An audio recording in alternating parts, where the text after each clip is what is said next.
Hello guys, harvest tayo ng ating beetroot. Beetroot daw, beetroot. Yan. Yan siya guys.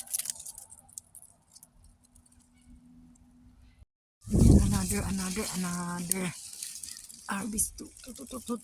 Wow. Oh. Yan.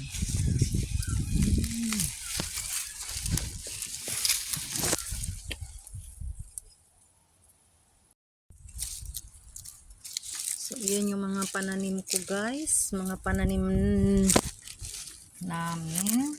So, nag-harvest ako ng 3 piraso. Ayan pa siya, marami pa siya. Ito pa siya, marami pa. Ayan, para siyang style kamuti pero mostly nilalagay siya sa salad. Pwede. Tapos,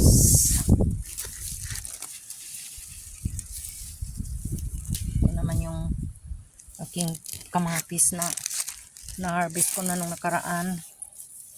Marami pa siyang bunga pero hilaw pa siya.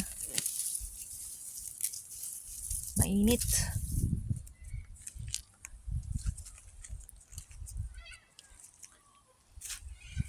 Sobrang lalaki na ng aking leek. Ayan. Ilang lipa na yan ha. Simula sa baba na ano na yung isa. Pakita ko lang sa inyo kung ilang lipa na siya. Kasi sa video hindi mo masasabi kung gaano siya kalaki. Ito yung pinakapuno niya. Sukatin mo dyan. Isang dangkal. Tapos isa, dalawa. Tapos 3. Plus na bulaklak. Ganon din yung mga katabi niya guys. So ganyan. At ganon din yan sila. Yan, namumulaklak na sila. Eto, kung may halimbawa mag-chapsuy, masarap siya sa chapsuy. Yung pinakaulo niya, yan, ang laki. Yan. Tapos, eto, tuloy-tuloy lang talaga siya. Para siyang pechay ba? Ang lalaki ng mga puno. Yan. Tapos yung aking lettuce. Yan. Yan. Ang ganda na nila. Ready to harvest na to next week. Next week, i-harvest ko na yan. Bago pa gumulang. Yan. Sarap na yan sa tinapay. Salad. Yan. Linis-linis pag may time. Tapos, yung aking spring onion na tuloy-tuloy lang. Tuloy-tuloy lang. Ang daming asaha. Ayan. Ayan siya guys. Tuloy-tuloy lang. Marami-rami dito tinanim ko eh. 6, 7 pero ito lang ang nabuhay. Sa bagay okay lang. Kasi hindi naman nakakain agad lahat.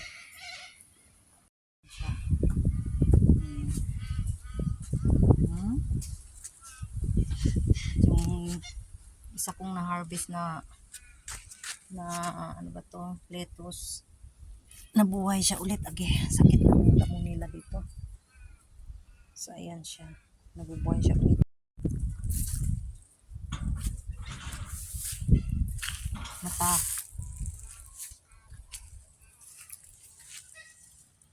Ayan na ang kamote. Tapos ito na yung sinabi ko sa inyo noon na broad bean, kailangan na siyang i-harvest kasi sobra ng lalaki. Tatanda na siya guys, tatanda. Pag tumanda na, mahirap nang biyakin. So kailangan na siyang i-harvest. Dito kasi malungkot, boring. Pag wala kang ginagawa, kausapin mo yung sarili mo, Pwede din. Pero mas maganda magtanim para may maaani.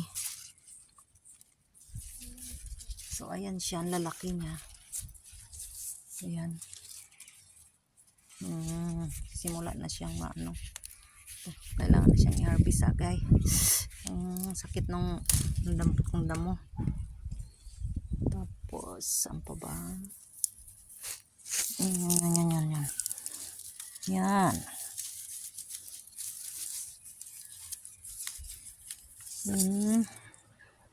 Kapal niya. Tinalian na namin to kasi bumibigay yung puno. Ay, ayan oh, ang lalaki oh. Ang lalaki. Ready to harvest na. So, ang tawag dito ni broad bean. Broad bean.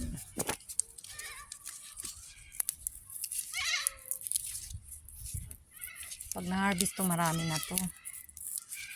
Ang shoot lalabas. Ayan yung loob niya guys. Pakita ko lang sa inyo. Ayan. Ito. Ewan ko lang kung pwede pa tong kainin. Pero pang tanim na siguro to. Kasi nagkakaroon na siya ng tubo sa loob. Kaya dapat maaga pa lang hinarvest na to. Init kasi. Ayan.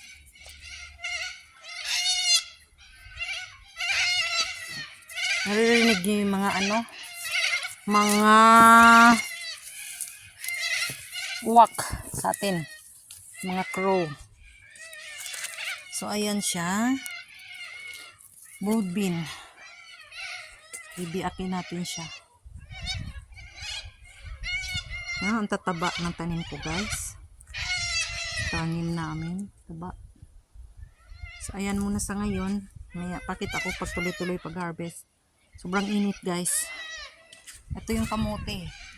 Yan yung kamote ulit na pubuhay ko. So dadami yan. Meron pa akong 2 puno na ililipat.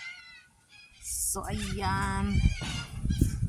Ang aking kamatis. Mga hilaw pa. Pang sariling gamit lang naman to.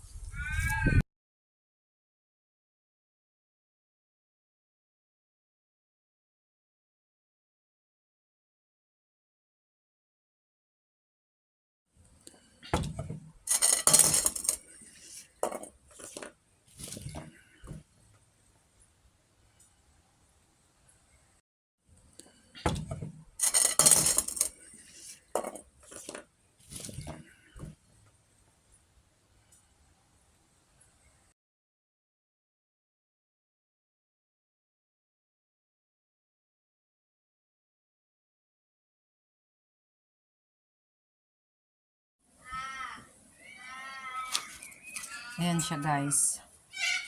Kailangan siya biakin. Tapos yung laman, ayun yung pinakain. Masarap siya. Pero ito kasi pag ganito na siya, pangtanim na siya.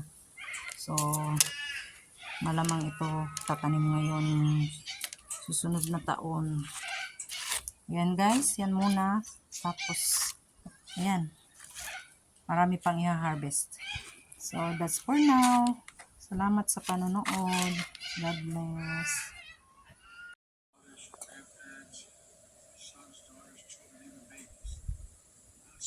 So, ayan yung broad bean guys. Yung loob ng broad bean, yan. Sa salang yan. Palalambutin siya. Tapos, yan na. Broad bean.